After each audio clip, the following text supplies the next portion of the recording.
Саламатсыздар ма, математик сүйер қауым. Бүгінгі біздің тақырыбымыз модуль арқылы берілген теңдеулер.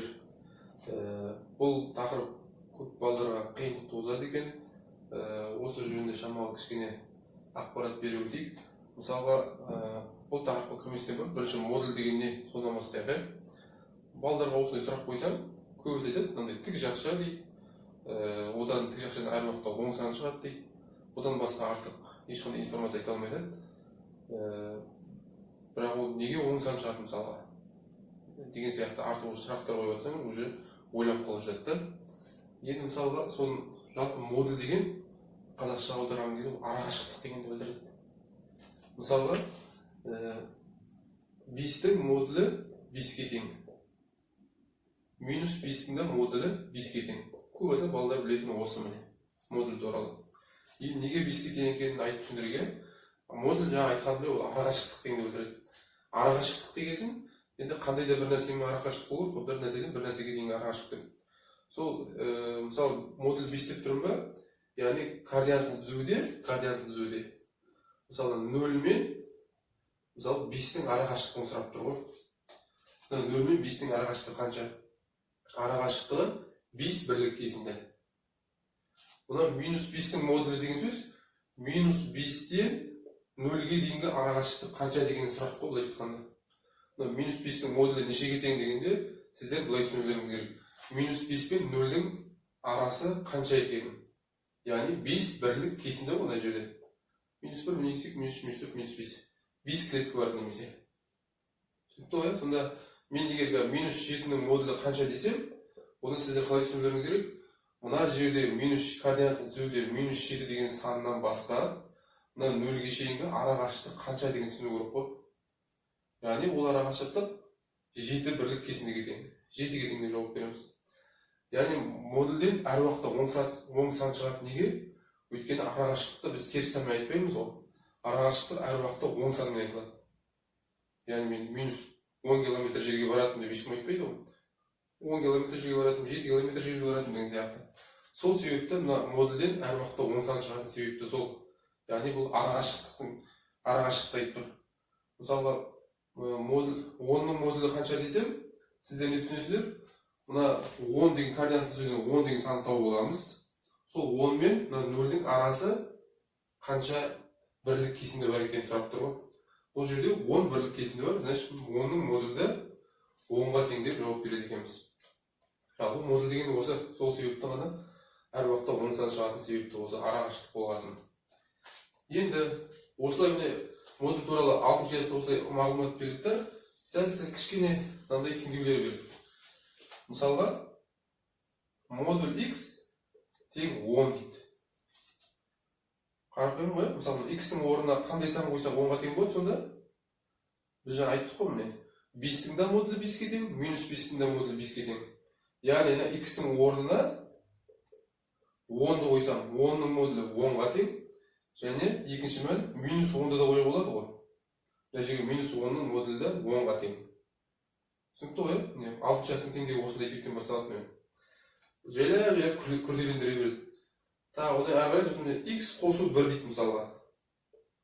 Тең мысалы 5 дейді. Мына жерге қандай сан қойсақ міне 4-ке 1 қоссақ 5 болады ғой. 5-тің модулі 5 шығады. Осында x-тің орнына тағы қандай сан қоюға болады? Мына жерде енді жаңа плюс 5 байқап отырсаңыздар, мына жерге плюс 10 қойдым, минус 10 қойдым ғой. Ішінен плюс 5 минус 5 шығатын не қылып істеу керек қой мына жерінде ше. Мына жерге 4 қосу 1 плюс 5 болады. И минус 5 шығу үшін қандай сан қою керек мысалға? Минус 6 плюс 1 болу керек қой. Енді ойша дегенім ғой. Ал егер олай ойша ойлай алмайтын болсақ, жалпы теңдеу шығарудың жолы бар. Соны тура айтып біліп тұр. Жайлап 6 жаста өз күрделендіре берді. Енді мысалы осындай модуль кейсі қалай шығарамыз? Бірінші А жағдайы дейміз. Мына модульдің ішінде оң сан тұралады және теріс сан тұралады. Түсінгенімізде, өйткені мына мысал арқылы түсіндіріп тұрмын ғой. Мына жерге плюс 10 қойдық және минус 10 қойдық. Екеуі де 10-ға тең болды мысалы. Сол сияқты мына модульдің ішінде сөйтіп түсінесіздер. Екі мән бар, плюс мән және минус мән деп. Бірінші плюс мәнін алатын болсақ, міне дәл осылай көшіріп аламыз. X қосу 1 тең 5. Екінші жағдайы мынаның ішінде теріс сан бар деп түсінеміз. Яғни жай жақша қылып жіберейін, сол минус дейін де міне x плюс 1 тең 5 деймін. Яғни мына модульдің ішінде теріс сан бар деп, алдында минус сан қойып тұрмын. Мына жерде негізі алдында плюс сан қойып тұрмын ғой. Осылай түсінсеңіздер де болады. Мынаны кәдімгі жай қарапайым жақшаға айналдырып жібердім да, алдына бір күн плюспен, дәл екіншісін минуспен шығарып тұрмын. Міне. Осыны ары қарай мына плюсті мына жаққа көшіріп жіберуге болады. X қосу 1 тең 5 деп. Мына минусты мына жаққа шығарып жіберуге болады. X плюс 1 тең минус 5 деп. Осы қарапайым теңдеу бізде. Мына жерде x неше тең болады? Мына плюс 1 мына жаққа минус болып барады да, 5-тен бір азайтады, 4 болады. Бір мәні жай тұтқанымыздай, екінші мәні мына плюс 1 мына жаққа минус 1 болады да, минус 5 минус 1 минус 6 болады. Тексеріп көргілеріңіз болады, орнына қойып. 4-ке 1 қосамыз 5, 5-тің модулі 5-ке тең. Минус 6-ны қойсақ, минус 6 плюс 1 минус 5 болады, минус 5-тің модулі 5-ке тең. Міне қарапайым ғана модуль бар теңдеуді осылай шығарамыз. Енді бұл бір ғана модуль болса, ешқандай проблема жоқ. Көп балдар бұны тез шығара қойып меңгеріп алады. Енді кейбір теңдеулер болады, бір теңдеудің құрамында 2 модуль, 3 модульдер тұрады. Соларды шығарып үйренейік. Ең қиыны шамалы солар. Енді бұны кәдімгі классикалық шығару әдісі мынандай. Мына модуль бар теңдеуді бастамастан былай жасайсыздар. Мына модульдің ішінде бірінші модульге көңіл аударайық. X қосу 5 деген өрнек тұр ғой. Соны 0-ге теңестіріп жазамын. X қосу 5, тек қана модульдің ішіндегісін жұлып алдым, и соны 0-ге теңестіріп алдым. Сосын келесі модульге келем. Екінші модульде x минус 5 ішінде тұрғанша, соны аламын, x минус 5 тең 0 деймін. Егер тағы үшінші модуль болса, оны да алып, ішіндегісін жұлып алып, тең 0 деп алыстырып, төртінші модуль болсын, алтыншы модуль болсын, сөйтіп модульдің ішіндегілерін теріп аламын да, бәрін 0-ге теңестіріп деймін. Сосын теңдеу шығару керек, әрқайсысын жеке-жеке шығарам. Мына жерде x тең плюс 5 не қашырғанда минус 5-ке тең болады. Мына жерде x тең минус 5 не қашырғанда плюс 5 болады. 2 мән шықты. Менде 2 модуль болсын, 2 мән болады. Егер сіздер 3 модуль болса, 3 мән деген сияқты осылай кете береді. Енді мына жерде істеу керек, координат түзу сызамыз. Мына шыққан түбірлердің бәрін координат түзуге түсіруім керек. Минус 5-ті және плюс 5-ті. Енді осы жерден шатыспайық. Мысалға, мына координат түзуді елестетіп алайық. Минус 5-тің мына жағында қандай сандар бар? Минус 6, минус 7, минус 8, минус 10, минус 100 деп кете береді. Минус 5 пен 5-тің арасында сандарды білеміз ғой. Минус 4, минус 0, 1, 2, 3, 4, 5-ге шейін. И 5-тің мына қандай сандар бар екенін білеміз. 6, 7, 8, 10 кете береді 100 деп. Енді былай істеймін. Мына минус 5-тің мына жағында бір кез келген бір сан айтайық. Кез келген, любой бір. Мысалы, минус 10-ды алайық. Сол минус 10-ды аламын да, мына бірінші теңдеуге қоям. X-тің орнына. Маған таңбасы керек. Плюстан шығамын, минустан шығамын, сол керек. Минус 10 плюс 5.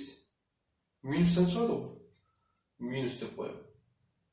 Сол мына жерде жаңа минус 10-ымды енді екінші модульге апарып қойып көремін. Минус 10, минус 5. Одан да минустан шығады, мен минус деп қоям. Міне, мына аралықтан минус 10 деген санды алдым да, 2 таңба жазып қойдым. Неге 2 таңба? Өйткені менде 2 модуль бар. Мына бірінші таңба, ол бірінші модульдікі. Екінші таңба, екінші модульдікі. Түсінікті ғой? Енді мына аралықтан аламын. Минус 5 пен 5 арасынан кез келген бір любой сан айтыңдар, бәрібір қай сан болса да. Тек минус 5 пен 5-тен бөлек, осының арасынан керек. Мысалы 0 деген сан бар. 0 деген санды аламын да, x бірінші модульге апарып қоямын. Бірінші теңдеуімен 0 қосу 5. Плюстан шығады ғой, плюс 5. Плюс деп қоямын. 0 аламын да, енді мынаған қоямын. 0 минус 5. Минустан шығады. Минус деп қоямын. Так. Әрбір аралыққа 2 таңбадан қойып байқап отырсаңыздар, өйткені менде 2 модуль. Так, келесі. Не жақтан сан аламын енді? 5-тен не қандай бір кез келген бір сан. 10-ды алайық мысалы 10. Біріншіге қоямын. 10 қосу 5. 15 плюс плюстан. Сол 10-ды алып екіншіне қоямын. 10 минус 5, 5. Плюс плюстан. Міне, таңбалардың бәрін қойып шықтым. Енді менде неше аралық бар? 3 аралық бар ғой. Минус x-те минус 5-ке шейін, минус 5 пен 5-тің арасы 5 пен плюс x-ке шейін. 3 аралық бар. Сол 3 аралықтың үшеуін де зерттеп шығам. Зерттеп шығу деген қалай? Бірінші, мысалы, мына аралықты алайын мен. А жағдайын алайын. А жағдайы минус x пен 5-тің арасы осыны жазып қоямын. А жағдайы минус x-тен бастап минус 5-ке шейінгі аралықты алайын. Минус 5-ке шейінгі аралықты алайын. Осы аралық зерттеп жатырмын. Минус 8 пен минус 5-ке шейін. Енді жерде сұрақ болуы мүмкін. Мына минус 5-ті аралыққа кіргізейін ба, кіргізбеймін ба деген. Мына аралыққа кіргізу үшін білеміз ғой, мына тік жақ салу керек, аралыққа кіргізбеу үшін жай жақ салу керек. Мен мысалы жай жақ салып тұрмын, кіргізбей тұрмын аралыққа. Бұл жерде өздеріңіз білесіздер. Мысалы мен бірінші аралыққа минус 5-ті кіргізіп жібермеуге болады. Бірақ екінші минус 5 пен 5-ің арасын қараймын ғой. Сол кезде минус 5-ті кіргізбейсіңдер егер. Осы жерде түсінікті ме? Мысалы мен бірінші бүйтейін тұрмын. Минус 6-тен минус 5-ке шейін ғана аралықты қарайып тұрып, минус 5-ті алмаймын аралыққа. Келесісі аралықта барып минус 5-ті кіргізейін тұрмын. Екінші аралыққа келген кезде тағы бір айтып жіберемін. Жалпы мына қарастырып жатқан аралығы минус 6-тен минус 5-тің арасы. Кеттік ал. Мына жер таңбасын қарайық. Бірінші модульдің таңбасы минус, екінші модульдің таңбасы минус. Мына минус апарып, мына алдына қоямын, мына минус апарып, мына модульдің алдына қоямын. Мына модульдердің бәрін жай жақша деп түсініп қаласыңдар енді. Содан мен түсінікті үшін жазып қояйын. X қосу 5, x минус 5. Тең 13 деп тұр ғой. Мына минус алып, мынаның алдына қоямын, яғни мына жерге қоямын. Екінші минус алып, мынаның алдына қоямын. Плюс минус болады ғой. Бұл мына жер минус болып кетеді. Осы түсінікті болып төлеймін. Енді ары қарай шығарамын. Жақшаларды ашамын. Жақшаның алды минус болса, ішінің бәрі өзгереді ғой. Минус x, минус 5, минус x, плюс 5, тең 13. Минус x, минус 2x. Минус 5 пен плюс 5 жойылады. Мынаяқта 13 қалды. Минус 2 мынаяққа бөліп барады. 13-тің жартысы 6,5. Минус 6,5. 6,5. Мына түбір шықты ғой, минус 6,5 деген. Енді сендер қарайсыңдар. Мына А жағдайы мен айттым ғой, минус 2-тен минус 5-ке шейін аралықты қарастыратын өттім ғой. Сол минус 2-тен минус 5-ке шейін аралықта минус 6,5 деген сан бар ма? Мына аралықта минус 2-тен минус 5-ке дейін аралықта минус 6,5 деген сан бар ғой. Олай болса, мынау соның түбірі болып есептеледі екен. Мына теңдеудің түбірі минус 6,5. Бір теңдеудің бір түбірі таптым. Бір жауабын таптым, қошақ қойын. Енді екінші аралық. Минус 5 пен 5-тің арасын қарастырамын. Аралық деп қойын. Минус 5-тен 5-ке дейін деймін. Мына жерде көріңіздер ғой, минус 5-ке тік жақша қойдым. Енді аралыққа минус 5-ті кіргізіп жатырмын. Ол неге кіргіземін, не кіргізбеймін бе? Егер мысалы деймін да, мына теңдеуді шығарған кезде, мысалы мына жерде жауабы минус 5 шықса, мына жерде мысалы мына теңдеуді мына жерде аралық шығарған кезде, ол минус 5-мен жауап қалмайтын едім. Неге? Өйткені мына жерде минус 5 көрінер ме? Жай жақша болып тұр. Аралыққа кіргізбей деп тұр. Яғни мына теңдеудің жауабы жоқ деп есептейміз. Тағы бір айтып кетейінші. Мысалы мен теңдеуіне мына аралық жазып қойдым, минус 6-тен минус 5-ке шейін аралық жазып қойдым. Сосын мен теңдеуді шығарып жатырмын. Шығарып жатқанда жауабы мысалға 10 шықты дейік, плюс 10. Мен қарастырып жатқан аралығым минус 6-тен минус 5. Ал жауабы 10 шықты. 10 деген бұл мына жақта тұрған сан. Мына аралыққа кірмесе, онда жауап алмаймын бұны. Түсінікті ғой? Мен минус 6,5 аралықты қарастырып жатқан аралығымда минус 6,5 болған себепті жауапқа кіргізіп тұрмын. Бір жауабын тауып тұрмын. Екінші аралық минус 5-тен 5-ке шейін. Бірінші таңбаны міне, бірінші модулі плюс пен ашам, екіншісі минус пен ашам. X плюс 5. X минус 5. Ана модульдердің бәрін просто жай жақша деп түсінеміз. Міне, бірінші модульдің алдына плюс қоям. Түсінікті үшін бәрін досконально жаздым. Мына жерге минус қоям. Жақшаның алды плюс болса ештеңе өзгермейді, дәл солай жазылады. X қосу 5 минус. Жақшаның алды минус болса ішін бәрі өзгереді. Минус x плюс 5 тең 13. X пен x жойылып кетті. 5-ке 5 қосамыз 10 тең 13. Мынадай кезде не істейміз? 10 мен 13. Екеуі тең емес қой. Теңдік дұрыс емес. Яғни бұл жерде жауабы жоқ дейміз. Яғни мына аралықтан ешқандай бізде жауап жоқ деген сөз. Мына аралықта. Келесі. Мынау бізде ә жағдайы болды. Енді келесі Б жағдайына барайық. Б жағдайына жерге салайын. Б жағдайында 5-тен бастап плюс 6-ке шейін деймін. Енді 5-ке мына жерде қандай жақша қоямыз? Тік жақша қоямыз да, жай жақша қоямыз да. Мен жаңа екінші аралықты көріп отырсыздар ғой. 5-ті міне кіргізіп жібердім аралыққа. 5-ті қосып жібердім мен қарай. Енді 5-тен кіргізбей 6-ке шейін ала беремін. Түсінікті ғой? Әрбір санды бір рет қана алу керек қой. 5-ті мына жаққа да аралыққа қосып жіберіп, мына аралыққа да қосып жіберіп болмайды да. Мысалы 5 деген санды бір аралыққа ғана қосу керек. Бұл жер түсінікті болды деп ойлаймын енді. Екеуі де плюс нәрсе ма? Мынаның алдына қоямын, мынаның алып, мынаның алдына қоямын. X қосу 5. Мынаның алды плюс нәрсені көріп. Мынаның алды плюс болады.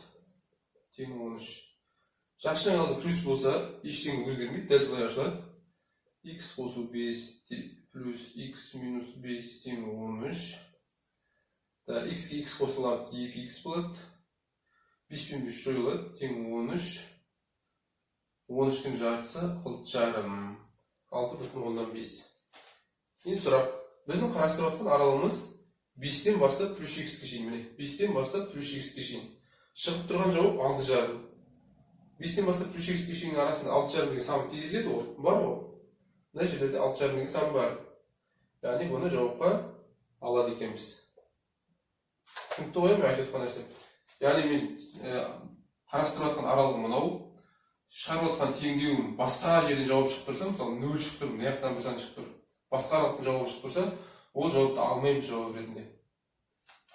Менде қарастырып жатқан аралығым 5-тен плюс X-ке шейін, сол аралықта 6,5 деген сан болғасын, мен жауапты алып тұрмын. Соңында қорытындылай келе, үш жағдайдың бәрін қорытындылай келе, жауабы не деп аламыз? Мына жерде бір петечка болып қойыпты ма? Минус 6,5 бір жауабы, және плюс 6,5. Екі жауап бар бізде. Минус 6,5 және плюс 6,5. Мына X-тің орнына қойып тексеріп шығуларыңызға да болады. Жауап орындалады. Жалпы модуль арқылы берілген теңдеулер міне осындай. Назарларыңызға рахмет. Сұрақтарыңыз болса комментарийде қалдырасыздар.